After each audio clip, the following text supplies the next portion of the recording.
तो गाइस इतनी मेहनत से मैंने अपनी केदारनाथ के रास्ते में दुकान बनाई थी। इस दुकान को बनाने में हमें कितनी मेहनत लगी, कितना पैसा लगा, इतना सारा सामान खरीदा, लास्ट से 2 लाख का खर्चा किया। बात मैं अब वहाँ दुकानदारी नहीं कर सकता, मुझे सब कुछ छोड़ के जा, मैं अब केदारनाथ में दुकानदारी नहीं कर सकता।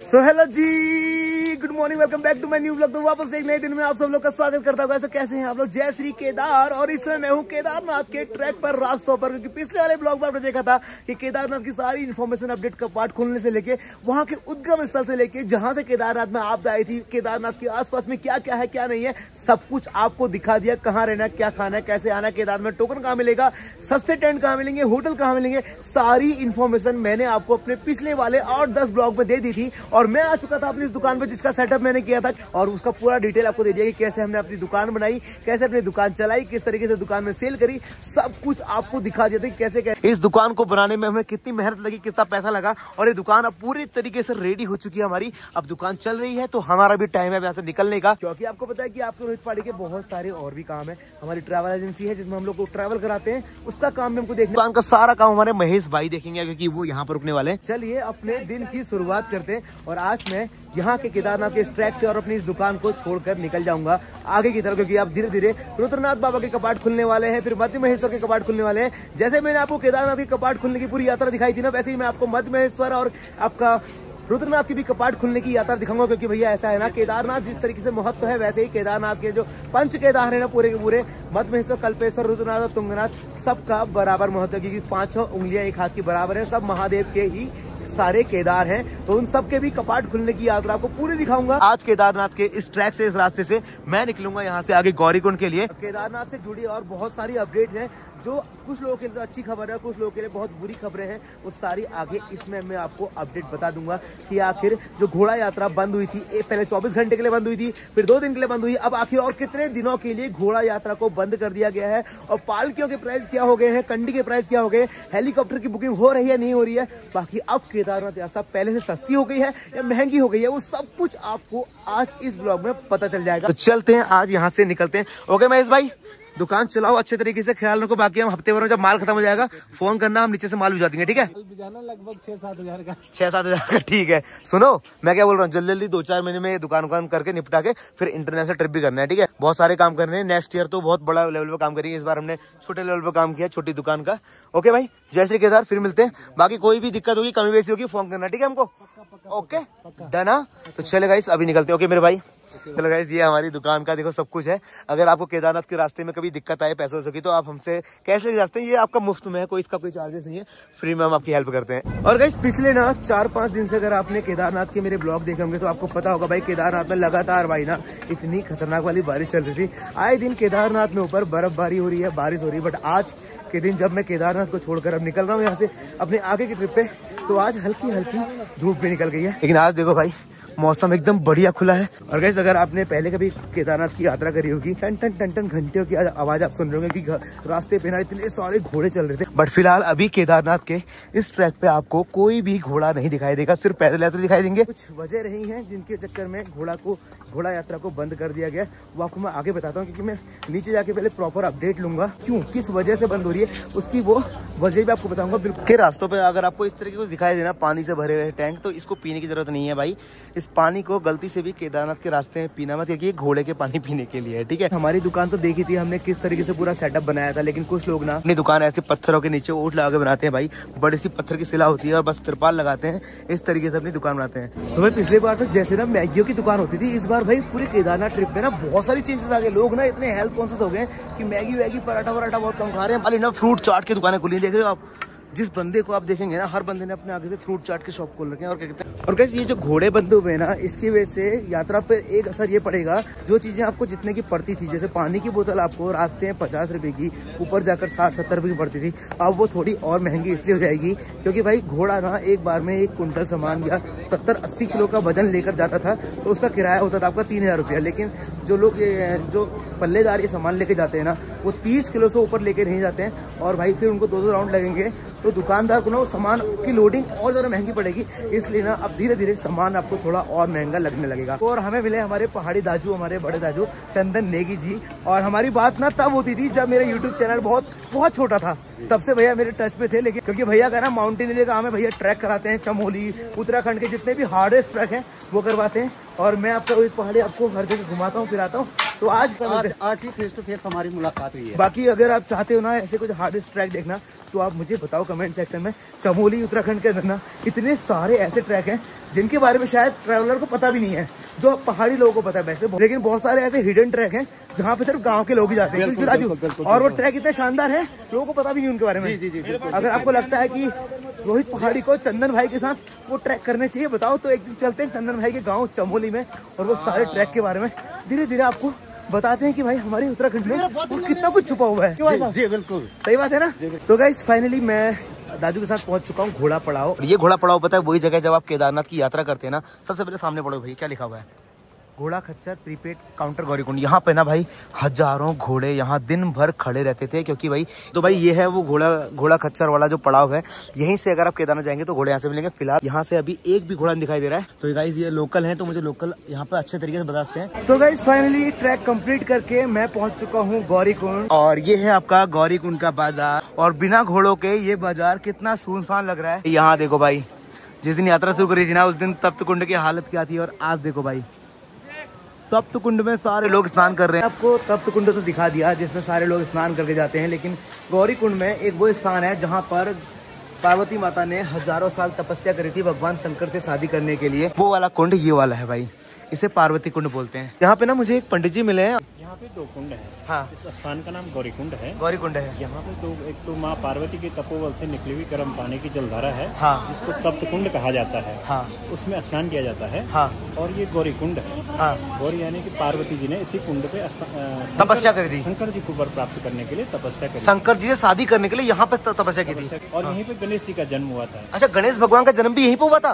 अपने बदन के वटन से गणेश जी को उत्पन्न करके और द्वारपाल के रूप में यहीं से 2 किलोमीटर आगे मुनकटिया गणेश मंदिर है। हाँ। वहाँ पे रखा था। और तो शंकर जी आए तो गणेश जी ने उनको रोक दिया। भगवान शंकर ने गणेश जी का सिर काट के और इसी स्थान पे शंकर हाथी का सिर लगाया गया। ये मुझे पहले पता नहीं था। अगर आप केदारनाथ आ रहे हो और आपको जानना है कि कहाँ पर भगवान गणेश का जन्म हुआ था, गौरी कुंड का वो स्थान जहाँ पर माता पार्वती ने हजारों साल तपस्या करी थी और यहीं पर स्नान करने जब माता आई थी तब उन्होंने गणेश भगवान को जन्म दिया था। और उसके बाद भगवान गणेश को यहाँ पर द्वारपाल के रूप में यहाँ से 2 किलोमीटर आगे बैठाया था। वहीं पर भगवान गणेश का भगवान शंकर ने गला काटा था त्रिशूल से। वहाँ पर मुनकटिया गणेश नाम से एक जगह है। मुनकटिया गणेश में आज भी कहते हैं कि भगवान गणेश का कटा हुआ सर रखा हुआ है। बिल्कुल धड़ रखा हुआ है। हाँ जी, गणेश जी का सिर कटी हुई मूर्ति है। हाँ। जो आज भी विद्यमान है। तो नाम क्या, मुनकटिया गणेश। फिर जिसको मुनकटिया गणेश मंदिर देखना है वो पहले कमेंट सेक्शन में बताओ कि आपको मुनकटिया गणेश मंदिर के दर्शन करने हैं, तो मैं जल्दी ही आपको मुनकटिया गणेश भी लेकर जाऊंगा। केदारनाथ ट्रैक से पूरा नीचे उतर गया पे ना भाई, मैंने देखा बड़ी सी भीड़ सी लग रही थी। मेरा क्या हो रहा है इधर भाई। यहाँ पे ना ऊपर से जो महादेव के दर्शन करके आया ना, वो मंदिर की छोटी छोटी यहाँ पे स्मृतियां बना के रखी हुई है, इनको बोलते हैं मूर्तियां। मैंने अपनी गाड़ी को पिछले 10 दिन से ना सोनप्रयाग में छोड़कर गया हूँ, मतलब भाई अकेले छोड़ के। पता नहीं मुझे कितना मिस कर रही होगी मेरी गाड़ी। तो मैं इस गाड़ी को भी ना केदारनाथ भगवान के दर्शन कराऊंगा, इसको जाके ना अपनी गाड़ी में रख दूंगा। पिछली बार मैंने अपने ब्लॉग में आपको बताया था कि अगर आप केदारनाथ आ रहे हैं, अगर आप अनफिट हैं तो अपना चेकअप वेकअप करा के केदारनाथ आना। मैं सोनप्रयाग पहुंच चुका हूँ। यहाँ पे ना डॉक्टर्स की टीम भी बैठी हुई है। अगर आपको बीपी शुगर की प्रॉब्लम है तो यहाँ पे आपका बीपी और शुगर भी चेक हो रहा है। देखो नापा जा रहा है इधर से बैठ। बहुत सारे लोग पूछ रहे थे ना मुझसे, हमारा रजिस्ट्रेशन नहीं है, हमारा ऑनलाइन स्लॉट नहीं मिल पा रहा है इस तरीके से। तो क्या कहते हैं, अगर आप सोनप्रयाग पहुंचेंगे ना तो यहाँ पे एक काउंटर है जहाँ से आप अपना ऑफलाइन रजिस्ट्रेशन भी करा सकते हैं। लाइन लगानी पड़ेगी। तो मैं यह है सोनप्रयाग का बाजार, जहाँ पे आपको पहुंचने के बाद होटल मिल जाएंगे। यहाँ पर आप एक रात विश्राम करके सुबह केदारनाथ भगवान जी के ट्रैक के लिए निकल सकते हैं। और अगर अपने साथ सामान वामान काफी मात्रा में लेके आए हैं, हमारी तरह लेके नहीं आए छोटा मोटा, तो आप यहाँ पर आपको क्लॉक रूम मिलेंगे। इस तरीके से सामने देखो लिखा हुआ है क्लॉक रूम। क्लॉक रूम में अपना सारा सामान डाल सकते हैं। जो लोग केदारनाथ जाते हैं वो अपना सामान यहाँ रखते हैं, वापस आते टाइम अपना सामान ऐसे निकाल लेते हैं। 100 रुपए पर बैग के हिसाब से, बाकी आपका सामान बिना सेफ रहता है। भाई मुझे ना अपनी गाड़ी ढूंढनी है। मैंने अपनी गाड़ी कहाँ खड़ी करी, 8 से 9 दिन हो गए भाई। मेरी गाड़ी पता नहीं कैसी हालत हो रही है, धूल मिट्टी से। बड़ा मिस कर रहा हूँ अपनी गाड़ी को। और मैं उसके लिए ना केदारनाथ मंदिर की मूर्ति भी लेके आऊँ अपनी गाड़ी में लगाने के लिए। फटाफट से वहाँ पहुँच कर अपनी गाड़ी में केदारनाथ मंदिर जी की मूर्ति को स्थापित करते हैं, ठीक है। फिर और ज्यादा खूबसूरत लगेगी हमारी गाड़ी। जिस दिन कपाट खुल रहे थे उस दिन आपने देखा होगा भाई, पूरी गाड़ी की पार्किंग यहाँ पे फिलहाल खाली थी, लेकिन आज तो भाई पूरा पैक्ड है। ऊपर देख रहे हो पूरी पार्किंग, जहाँ आपकी नजर जा रही है ना भाई, सब पैक्ड है। और गाइस अभी तो ना फिलहाल मैं केदारनाथ से निकल रहा हूँ सिरसी फाटा के लिए, जहाँ मेरी कार खड़ी है। लेकिन अगर आप भी केदारनाथ आ रहे हैं तो पास में त्रियुगी नारायण का मंदिर भी है, जहाँ पर भगवान शंकर माता पार्वती की शादी हुई थी। सोनप्रयाग के इस टैक्सी स्टैंड के बिल्कुल ठीक सामने बोर्ड लगा हुआ है त्रियुगी नारायण। आप त्रियुगी नारायण के दर्शन भी कर सकते हैं। फाइनली गाइस आपके रोहित पहाड़ी पहुंच चुके हैं उस जगह पे जहाँ पे मैं 10 दिन पहले अपनी कार को छोड़ के गया था। आपको अपनी गाड़ी दिखाऊं, सच में मैंने इसको इतना मिस किया, पता नहीं इसने मुझे कितना मिस किया होगा। भाई देखो कैसे खड़ी है रोड पे आवाराओं की तरह। मैंने इसे पार्किंग में भी खड़ा नहीं किया, क्योंकि 10 दिन में पार्किंग में 5000 रुपये तो मेरे ऐसे लग जाते हैं। पता 24 घंटे के 400 रुपये 4000 रुपये इसमें खर्च करता है। इसलिए मैं इसको बस के दुकानदार को बोल के गया कि मेरी गाड़ी का ख्याल रखना, और चाबी भी ना इनको दे गया था कोल्ड स्टार्ट करने के लिए। पहले गाड़ी चेक कर लेता हूँ भाई। 10 दिनों के बाद केदारनाथ से आने के बाद आज मैं अपनी इस गाड़ी को देख रहा हूँ भाई। चलो पहले चेक करते हैं गाड़ी में कोई दिक्कत तो नहीं है।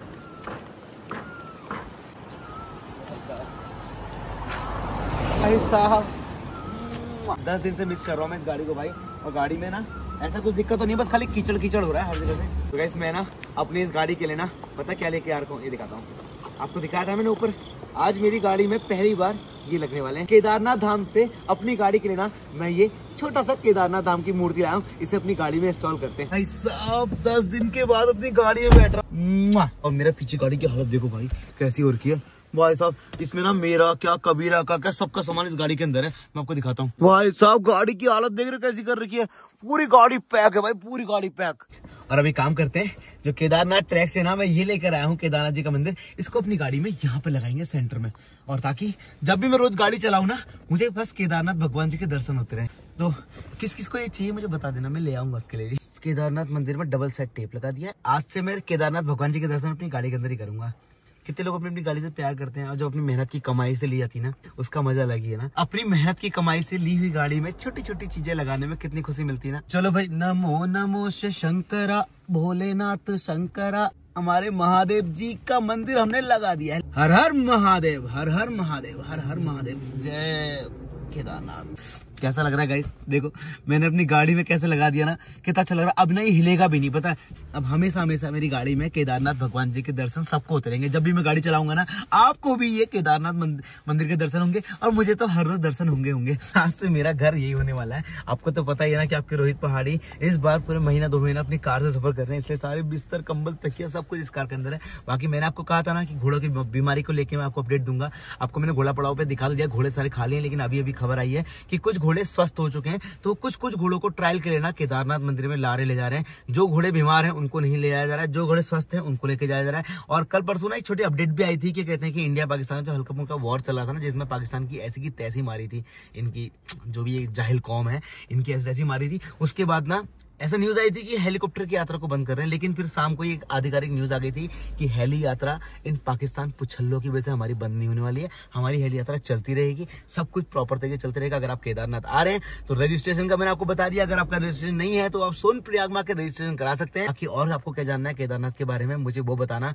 और मुझे जो सबसे ज्यादा दुख हो रहा है ना अपनी दुकान को छोड़ने का, आज मतलब इतनी मेहनत से मैंने अपनी दुकान बनाई, कितना पैसा खर्च किया, सब कुछ किया, और मुझे ना उस दुकान को अब छोड़कर जाना पड़ रहा है। मिलकर 3 दिन को दुकान बनाने में समय लगा, और कितनी सारी सेल भी करी। मैंने आपको दिखाया था ना कि एक दिन के अंदर कितनी सारी सेल हुई और कैसे नींबू बेचे। मतलब एक्सपीरियंस तो अच्छा लगा, लेकिन अपनी दुकान को छोड़कर जाना पड़ा सिर्फ और सिर्फ आपके लिए, क्योंकि आपको ना पूरा उत्तराखंड घुमाना है। वहां पे हमारे लड़के लोग सारे लोग हैं दुकान में काम कर रहे हैं। हम हर हफ्ते उस दुकान का सामान भेजते रहेंगे, क्योंकि आपको पता है हर 10-12 दिन के अंदर मैं अब केदारनाथ जाता रहूंगा। तो चलो गाइस आज के ब्लॉग को अब खत्म करता हूँ, कल मिलता हूँ फिर आपसे नए ब्लॉग के साथ में। बाकी आपको पता है ना अपनी दुकान को छोड़ के कितना गंदा लगता है। इतनी मेहनत से मैंने वो दुकान बनाई, इतनी मेहनत करी, चिल्ला चिल्ला के सामान बेचा, और आपने इतना सारा प्यार दिया उस वीडियो में। सच में मुझे यकीन नहीं है कि मतलब 1 साल के बाद मेरी वीडियोस में 50,000 व्यू आए। मतलब वैसे तो बहुत कम है पहले के मुताबिक, जैसे मेरे व्यूज आते थे 1 लाख 2 लाख 3 लाख 4 लाख 5 लाख, बट फिर भी आप लोगों ने इतना प्यार किया मेरे इस छोटे से मतलब हार्डवर्क को आपने अप्रिशिएट किया, मुझे अच्छा लगा। बाकी मैं हर हफ्ते अब आपको दुकान दिखाऊंगा, हर हफ्ते मैं केदारनाथ जाऊंगा अपनी दुकान में, सामान भी पहुंचाना है जो यात्रियों के लिए, बहुत सारी चीजें हैं। महेश भाई पूरी दुकान संभाल रहे हैं, क्योंकि हमारी दुकान के पार्टनर महेश भाई है। तो जब भी सामान खत्म होगा तो उन्होंने बोला कि सारा सामान भेज देना, तो भेजेंगे। बाकी क्या कहते, बुरा लग रहा है ना अपनी दुकान को छोड़ के। बाकी दुकान छोड़ने का बुरा तो लग रहा है, बट क्योंकि ना मुझे आपको उत्तराखंड भी घुमाना है, मुझे आपको पंच केदार भी दिखाने हैं, मुझे आपको रुद्रनाथ यात्रा भी करनी है, अपने लिए भी करनी है, आपके लिए भी करनी है, मद महेश्वर की यात्रा भी करनी है, 5 के 5 प्रयागों को देखना है, सारे धामों को देखना है, यहाँ से लेके पूरा आदि कैलाश तक। इस बार उत्तराखंड में हम कुछ नहीं छोड़ने आ रहा हूँ, मैं सब कुछ दूंगा।